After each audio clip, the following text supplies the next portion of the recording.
berjalan dalam firman-Mu, hatiku siap.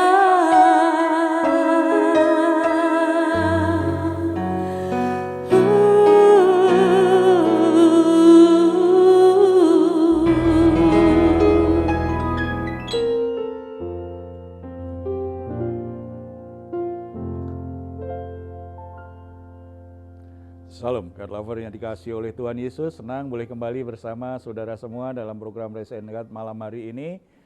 Mari kita berikan waktu yang terbaik untuk Tuhan. Kita memuji, menyembah Tuhan dan menikmati hadirat Tuhan. Percayalah ketika kita menikmati hadirat Tuhan, semua hal yang membuat jiwa kita menjadi tertekan itu bisa ditolong Tuhan. Tuhan akan beri kita kelegaan, memberi kita kekuatan yang baru sehingga kita sanggup melewati semua masalah kita, bukan karena masalahnya sudah selesai, tetapi kita menjadi kuat dan masalah itu menjadi lebih ringan karena hati kita, iman kita menjadi kuat di dalam Tuhan. Selalu ingat apa yang Tuhan telah katakan kepada kita. Marilah kepadaku semua yang letih lesu dan berbeban berat, aku akan memberi kelegaan kepadamu. Apapun pergumulanmu, apapun yang membuat hatimu berbeban berat hari ini, mari kita hampiri Tuhan, kita bawa kepada Tuhan, percaya Dia bisa memberi kita kelegaan dan kekuatan yang baru. Kita bersatu dalam doa. Bapa di surga, kami ucap syukur karena kami beroleh anugerah untuk boleh menghampiri tata kasih karunia-Mu yang kudus. Saat ini kami menghampiri-Mu, kami membawa semua beban berat hidup kami, permasalahan-permasalahan yang kami hadapi. Kami sangat sadar bahwa kekuatan kami tidak seberapa, Bapa. Kami membutuhkan pertolongan-Mu, kami membutuhkan belas kasihan-Mu. Kami sangat percaya ketika kami boleh datang di hadirat Tuhan, Tuhan akan memberi kami kelegaan, kelepasan, kekuatan yang baru. Kami akan sanggup bertahan ketika melewati badai kehidupan yang begitu berat. Bahkan kami akan sampai pada tujuan Tuhan, kemenangan demi kemenangan. Melalui kehidupan yang berkemenangan itulah nama Tuhan semakin dimuliakan dalam hidup kami semua. Kami juga akan memberikan persembahan syukur di hadapan-Mu. Pujian kami, penyembahan kami, dan hati kami yang terbuka kepadamu. Kiranya Tuhan disenangkan, Tuhan berkenan menerimanya. Dalam nama Tuhan Yesus kami berdoa. Amin. Glory bagimu Tuhan, meskipun 1000 tangan manusia menarikmu jatuh, namun Tuhan yang bela, tangannya sanggup membuatmu naik ke gunung. Percayalah Tuhan yang bela.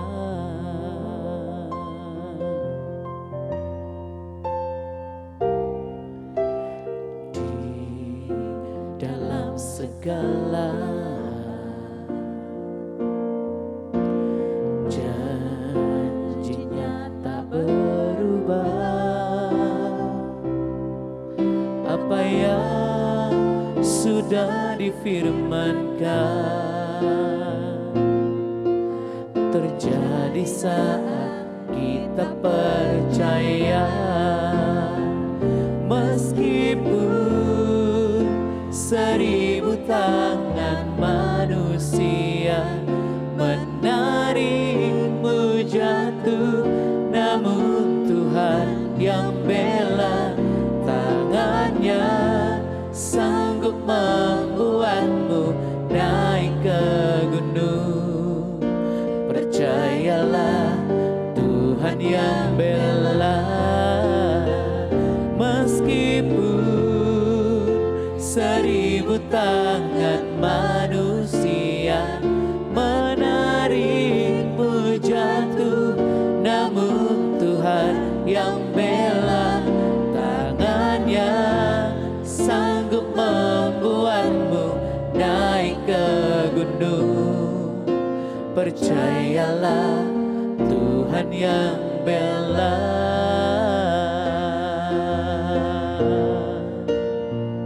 Haleluya,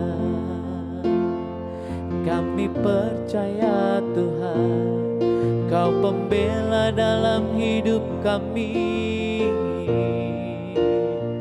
Sebab Kau gunung batu kami Tuhan, perlindungan kami. Kau Yesus juru selamat kami. Kami bersyukur atas segala kebaikan-Mu, segala kemurahan-Mu dalam hidup kami. Kau yang layak terima pujian, Kau yang layak diagungkan. Haleluya, terima kasih Tuhan. Haleluya,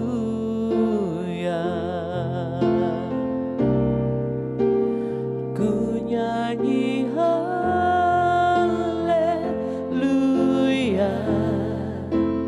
ku nyanyi haleluya. Sungguh Kau hebat, ajaib perkasa perbuatan-Mu. Ku nyanyi haleluya, ku nyanyi haleluya, ku nyanyi haleluya.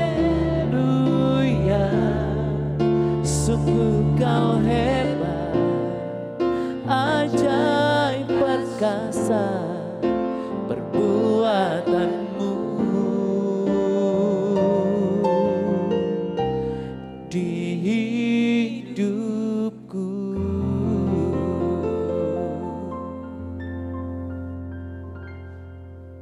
Puji Tuhan, karena Tuhan kita sangat mengasihi kita dan peduli dengan kita. Saudara-saudara, sebelum kita sharing firman Tuhan, saya akan bacakan ada satu pertanyaan seperti ini.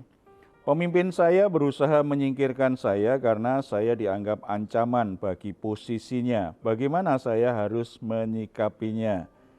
Saudara-saudara, kalau kita lihat di Kejadian pasal terakhir ada sebuah kalimat Yusuf yang luar biasa. Manusia bisa merancangkan, bisa mereka-rekakan yang jahat, tetapi Tuhan mereka-rekakan yang baik kepada kita yang mengasihinya.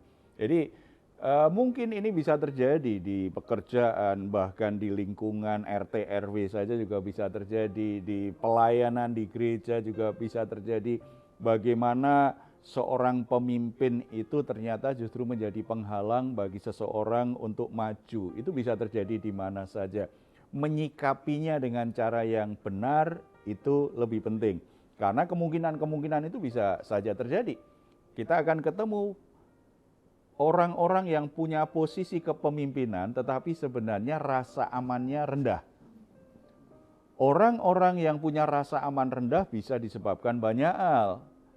Bisa saja karena dia memang sebenarnya dia sadar dia ada banyak keterbatasan, dia minder ketika bekerja bersama dengan orang-orang yang lebih dari dia, ada banyak faktor ya, atau orang-orang tertentu menganggap jabatan itu harus dipertahankan mati-matian karena itu terkait dengan harga dirinya. Itu simbol keberhasilan dan kekuatannya. Itu bisa saja, ada banyak alasan. Kita akan selalu ketemu orang-orang yang seperti ini nih kalau dia ada posisi kepemimpinan. Ada orang-orang seperti ini. Menyikapinya dengan cara bijaksana itu lebih penting sebagai orang Kristen. Kalau kita berharap itu tidak ada dalam hidup kita, itu kita bisa kecewa. Tetapi bagaimana menyikapinya? Kita melihat bagaimana pemimpin yang menghambat kita untuk maju, orang-orang yang seharusnya mendukung kita justru menjadi orang-orang yang jadi beban dalam perjalanan hidup kita untuk maju. Menyikapi itu harus dengan kacamatanya Tuhan. Bagaimana Tuhan punya rencana atas hidup kita, bagaimana Tuhan melihat semua permasalahan itu dalam rangka Tuhan ingin membuat kita sampai pada tujuan yang sudah ditetapkan bagi kita. Itu lebih penting daripada kita ini nggak boleh lah, harusnya nggak begini, kita akan kecewa. Karena orang-orang begitu muncul aja mendadak kadang-kadang ya di sekitar kita ya. Dan itu jadi sulit biasanya kalau itu pemimpin kita, orang yang sebenarnya kita hormati, orang yang harusnya memberi kita jalan untuk itu. Lihat masalah itu dengan kacamata Tuhan, itu akan membuat kita jadi lebih bijaksana dan positif, walaupun ada yang coba menghambat. Tapi Pak, sebenarnya gimana caranya biar kita bisa melihat segala sesuatu gitu yang terjadi sama kita, baik atau buruk gitu ya, atau masalah lah ya, dari kacamata Tuhan? Kita bisa belajar, ada satu kisah di Alkitab itu, kalau kita buka Keluaran ya, di Keluaran pertama itu kita lihat ya bagaimana pengganti Firaun. Jadi Firaun yang dulu menerima Yusuf dan memberi kesempatan kepada Yusuf kuasa yang begitu besar, itu udah meninggal, digantikan raja baru. Nah itu ternyata mereka mendapatkan hambatan dari raja baru ini, karena raja baru itu melihat orang Israel itu sebuah ancaman. Mereka melakukan sesuatu yang sangat jahat, gimana supaya ancaman itu bisa hilang dari negaranya. Apa yang akan dilakukan? Kita buka aja Keluaran pasal yang pertama. Di perikop 1 sampai 12 nih, ayat 1 sampai 22 kita akan dapat gambaran dua hal penting nih.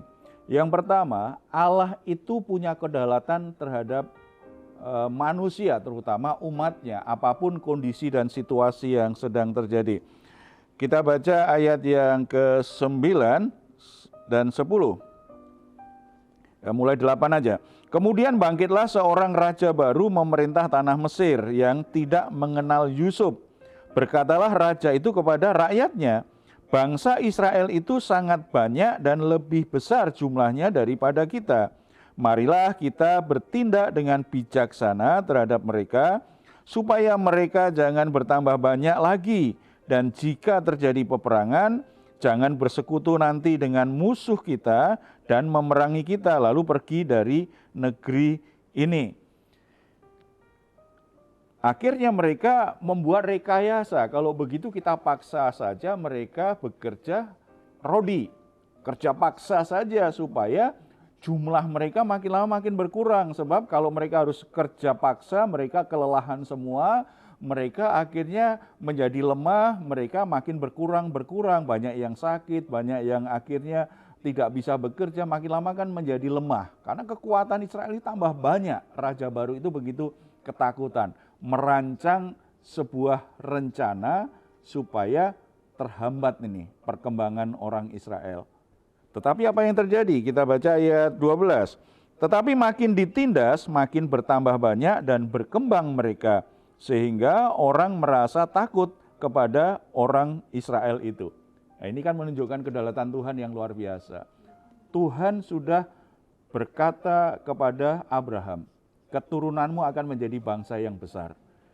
Keturunanmu itu akan seperti bintang di langit, tidak terhitung jumlahnya. Akan seperti pasir di laut, begitu banyak, sulit untuk dihitung. Itu janji Tuhan. Tuhan berdaulat untuk melindungi janjinya tergenapi.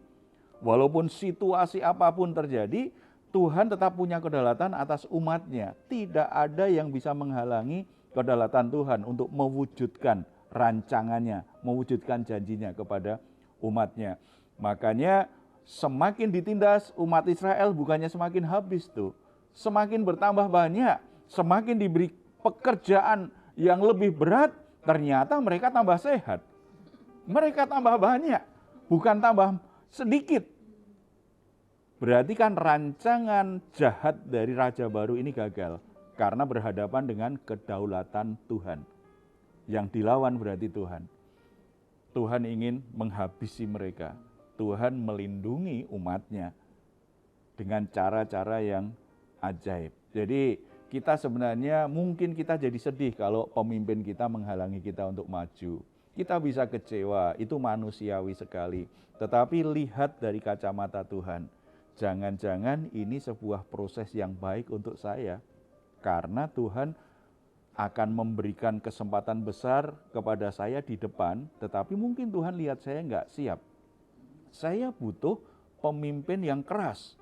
Saya butuh pemimpin yang cemburuan, gitu, supaya saya bisa lebih bijaksana, saya bisa lebih termotivasi, saya bisa lebih mengelola konflik-konflik yang terjadi. Bisa saja Tuhan punya maksud yang sangat baik melalui hal itu. Makanya lihat dari kacamata Tuhan. Kalau lihatnya dari kacamata diri kita sendiri, apalagi dari sisi perasaan, itu pasti kecewa, marah, sakit hati.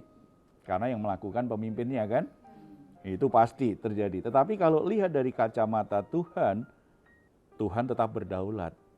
Orang yang punya otoritas menghalangi kita, kalau itu memang bagian kita, tidak ada yang bisa menghalanginya. Kalau posisi itu posisi yang Tuhan sudah siapkan bagi kita, walaupun ada yang menghalanginya, tetap aja akhirnya kita dapat bagian itu. Ya. Saya pernah bercerita di episode yang mana sudah lama ya, tentang hal itu ya. Bagaimana seorang anak muda gereja yang sangat aktif pelayanan, bekerja, pemimpinnya juga begitu, otoriter sekali, cemburuan, pokoknya tidak boleh ada anak buah kelihatan lebih pintar dari dia, lebih mampu dari dia. Ini kan pemimpin nggak ada rasa aman kan, kalau pemimpinnya itu selesai dengan dirinya, ada rasa aman, malah bangga dan tenang itu. Kalau anak buahnya itu pinter-pinter, itu kan dia malah ringan pekerjaannya karena sangat tertolong sekali, dia bisa maksimal karena dikelilingi orang-orang yang punya potensi sangat baik kan. Kalau dikelilingi orang-orang yang bodoh, yang hanya menjilat saja, yang nggak bisa kerja, itu jadi beban bagi pemimpin sebenarnya. Cuma bagi pemimpin yang tidak punya rasa aman, seneng kalau dikelilingi penjilat-penjilat, dikelilingi orang-orang yang penting semuanya mau nurut gitu saja. Tidak ada ide, tidak ada inisiatif, seneng. Karena orang-orangnya kan tidak dianggap sebagai ancaman. Tetapi bagi orang yang punya rasa aman baik, pemimpin yang selesai dengan dirinya ini soal jabatan, mestinya justru senang. Karena itu membuat dia ringan. Ini anak muda gereja ini punya pemimpin yang seperti itu tuh. Membuat dia stres berat tuh. Membuat dia pengen cepat keluar. Sharing dengan saya, tolong doakan saya Pak, saya sudah nggak tahan lagi bekerja di tempat saya sekarang karena pemimpinnya udahlah nggak tahan lagi dengan sikapnya yang cemburuan, yang selalu menghalang-halangi orang yang berinisiatif, bahkan kalau melihat kerjaan saya lebih baik, dia justru cari alasan bahwa itu pekerjaan dia, bukan pekerjaan saya, jadi berusaha membuat anak buah itu tidak naik. Saya ingat saya berkata, saya akan berdoa, tapi saya tidak akan berdoa supaya Tuhan kasih pekerjaan baru. Loh, saya pengennya keluar Pak. Tidak, kamu harus belajar Tuhan berdaulat atas masa depanmu. Kalau memang ini cara Tuhan untuk membawa kamu keluar ke tempat lain, biarlah Tuhan bekerja. Tetapi dari sisi kamu tidak. Saya berdoa supaya Tuhan memberi dia kekuatan hati untuk bisa tunduk pada otoritas pemimpin seperti ini. Tuhan memberi pengertian apa yang harus dilakukan dan dia menyikapinya dengan cara yang benar untuk mengenal sebenarnya Tuhan sedang ajar apa tentang dia. Terakhir ya kita doakan pemimpinnya supaya pemimpinnya berubah dalam hal memimpin. Tapi ternyata nggak berubah pemimpinnya. Dia ketemu lagi, doakan lagi Pak, ini sudah sangat berat ini, saya harus keluar. Enggak, saya enggak akan doakan kamu dapat kerjaan baru. Karena saya lagi ngajar dia untuk belajar percaya kedaulatan Tuhan. Tuhan punya rencana. Akhirnya dia coba terus bertahan. Ternyata bisa bertahan tuh 6 bulan dilalui. Setelah itu mulai lebih dari itu dia sudah mulai biasa. Pemimpinnya enggak berubah, dia yang berubah. Ketika dia sudah mulai berubah, nggak tahu kenapa mendadak dari kantor pusat menetapkan pemimpin dia itu dimutasi ke tempat lain.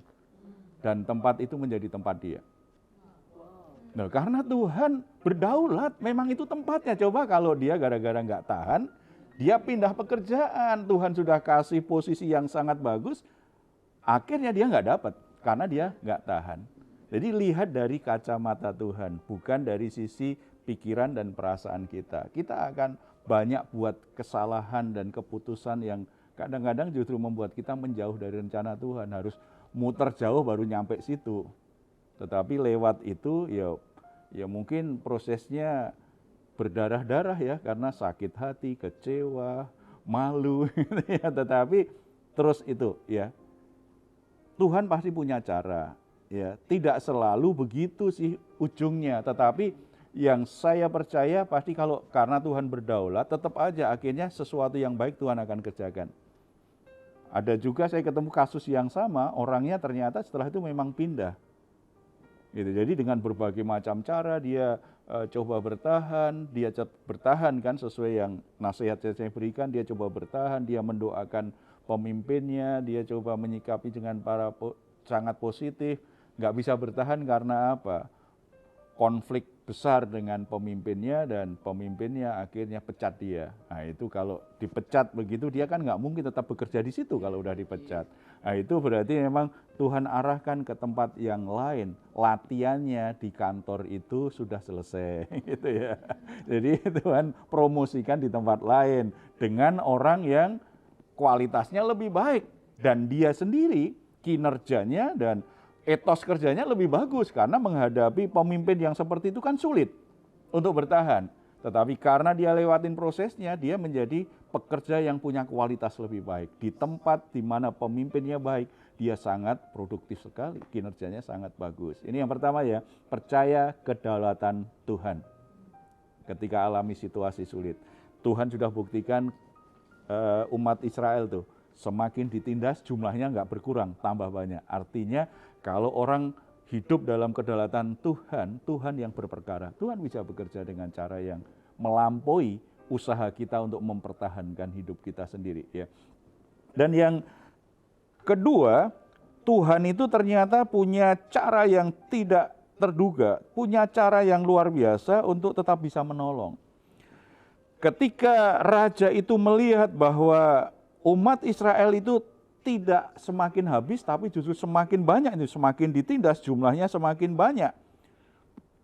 Lalu dengan kejam orang Mesir memaksa orang Israel bekerja dan memaitkan hidup mereka dengan pekerjaan yang berat, yaitu mengerjakan tanah liat dan batu bata dan berbagai-bagai pekerjaan di padang, ya segala pekerjaan yang dengan kejam dipaksakan orang Mesir kepada mereka itu.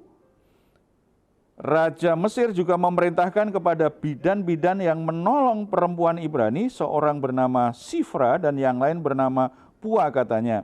Apabila kamu menolong perempuan Ibrani pada waktu bersalin, kamu harus memperhatikan waktu anak itu lahir. Jika anak laki-laki, kamu harus membunuhnya. Tetapi jika anak perempuan, bolehlah ia hidup. Dia perintahkan bidan-bidan, lihat kalau anak Ibrani itu yang lahir, laki-laki langsung dibunuh. Kalau itu perempuan bolehlah. Coba kalau laki-laki berarti kan bertambahnya lebih banyak. Dalam pemikiran raja yang baru itu. Tetapi Tuhan menolongnya dengan caranya sangat unik sekali itu. Ayat 17. Tetapi bidan-bidan itu takut akan Allah dan tidak melakukan seperti yang dikatakan Raja Mesir kepada mereka dan membiarkan bayi-bayi itu hidup. Sesama orang Mesir ternyata Tuhan bisa pakai ini bidan Mesir ini. Padahal itu terkait dengan sisi kebangsaannya. Ini umat Israel tambah banyak aja. Bisa aja bidan itu bisa merasa juga ini bisa mengancam kita nih. Tetapi Tuhan menaruh di hatinya hati yang takut akan Tuhan tuh. Dia biarkan perempuan-perempuan Ibrani melahirkan anak laki-laki, dia terus biarkan. Dia tidak bunuh. Artinya apa? Tuhan itu punya cara yang tidak terbatas, cara yang kadang-kadang mengejutkan kita. Cara-cara yang tidak pernah kita duga untuk menolong kita. Untuk menyelamatkan hidup kita. Untuk membebaskan kita dari bencana. Dari situasi yang sangat sulit. Ini kacamata Tuhan tuh. Jadi kalau suruh bunuh anak laki-laki bisa habis nih. Tetapi kacamata Tuhan nggak akan habis. Dia sentuh hati bidan itu, selesai itu masalahnya. Akhirnya anak laki-laki terus berkembang, tambah banyak, tambah banyak. Tidak ada alasan bagi kita untuk berkecil hati, menyerah dengan situasi yang terjadi. Pemimpin bisa menghalangi, pemimpin bisa membuat kita jadi gagal. Pemimpin bisa membuat kita nggak berkembang. Tetapi kalau kita melihat situasi dari kacamata Tuhan, Tuhan tetap berdaulat untuk hidup kita.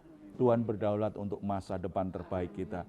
Tuhan juga punya cara tidak terbatas supaya kita bisa lolos dari semua hal yang buruk. Untuk kita bisa lolos dari semua masalah. Tuhan tetap mempertahankan supaya kita hidup makin lama semakin menggenapi rencananya yang besar dan mulia itu. Mari kita bersatu dalam doa. Bapa di surga, kami bersyukur karena Engkau Bapa yang berdaulat atas hidup kami. Orang bisa jahat dengan kami. Orang bisa membuat rancangan-rancangan buruk terhadap kami. Orang lain bisa menghambat kami, menghalang-halangi kami untuk maju, untuk berkembang.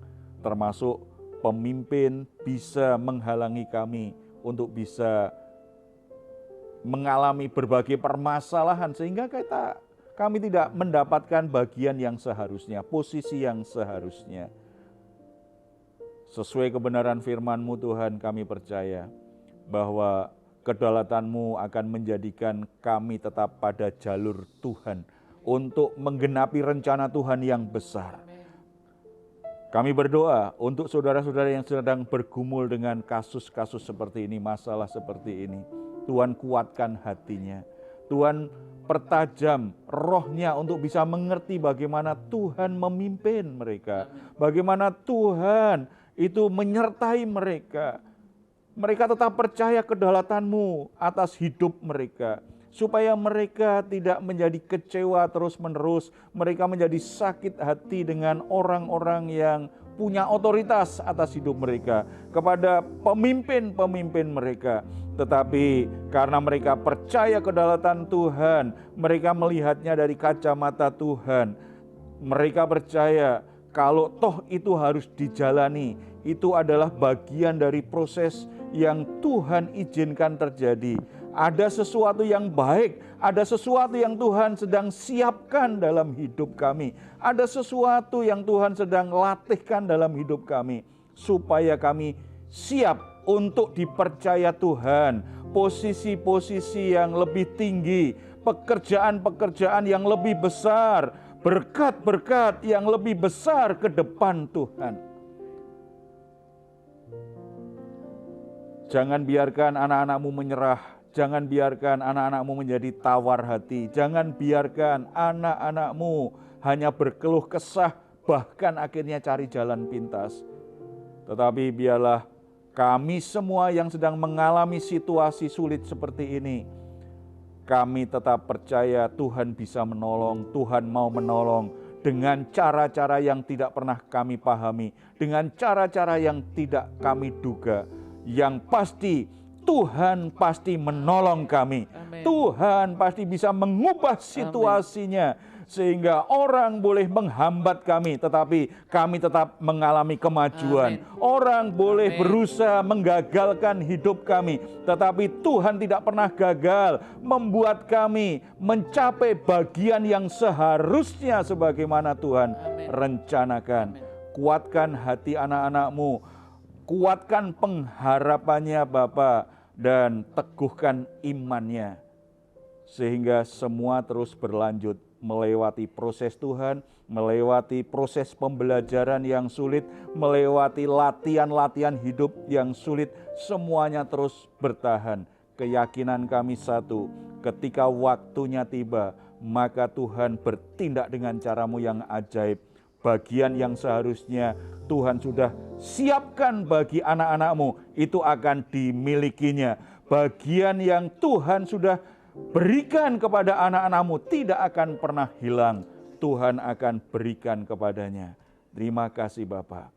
Berkati para pemimpin-pemimpin yang memimpin anak-anak-Mu. Arahkan hati dan pikirannya supaya mereka bisa bertindak bijaksana. Supaya mereka bisa memimpin dengan bijaksana. Kehadiran mereka sebagai pemimpin itu boleh menjadi berkat, bisa membuat orang-orang di bawahnya semakin maju, semakin berkembang. Terlebih ketika Pemimpin itu adalah anak-anak Tuhan. Tuhan jadikan dia berkat, jangan jadi batu sandungan, jangan menghalang-halangi orang untuk bisa berkembang, tetapi justru mereka boleh menjadi saluran berkat Tuhan, saluran anugerah Tuhan, sehingga orang-orang yang dipimpinnya itu semakin hari semakin bertumbuh, semakin berkembang, semakin menghasilkan buah-buah yang mempermuliakan nama Tuhan. Terpuji namamu Bapa, kami berdoa dalam nama Tuhan Yesus. Amin. Puji Tuhan, saudara-saudara jangan pernah menyerah kondisi apapun, tetap percaya kedaulatan Tuhan itu akan menyediakan dan membawa hidupmu pada hal-hal yang terbaik. Kalau saudara saat ini sedang mengalami pergumulan, saudara sedang sakit, saudara sedang dalam situasi sulit akibat pekerjaan atau apapun yang jadi pergumulan saudara, saudara membutuhkan dukungan doa, silahkan menuliskannya di nomor telepon yang tertera di layar saudara. Tim doa kami akan mendukung saudara dalam doa. Tetap percaya apapun keadaannya, Tuhan tidak akan pernah meninggalkanmu. Tuhan akan melakukan yang terbaik yang mendatangkan kemuliaan bagi namanya. Kalau saudara ingin memberikan komentar, silahkan menuliskannya di ruang komentar yang ada di channel Diaspora TV. Kami tunggu. Mazmur 4 ayat 8-9. Engkau telah memberikan sukacita kepadaku lebih banyak daripada mereka ketika mereka kelimpahan gandum dan anggur. Dengan tentram aku mau membaringkan diri, lalu segera tidur, sebab hanya Engkaulah ya Tuhan yang membiarkan aku diam dengan aman. Puji Tuhan, selamat malam, selamat beristirahat. Tuhan Yesus memberkati kita semuanya. Salam. Ku nyanyi haleluya, ku nyanyi haleluya. Sungguh kau hebat, ajaib perkasa perbuatanmu. Di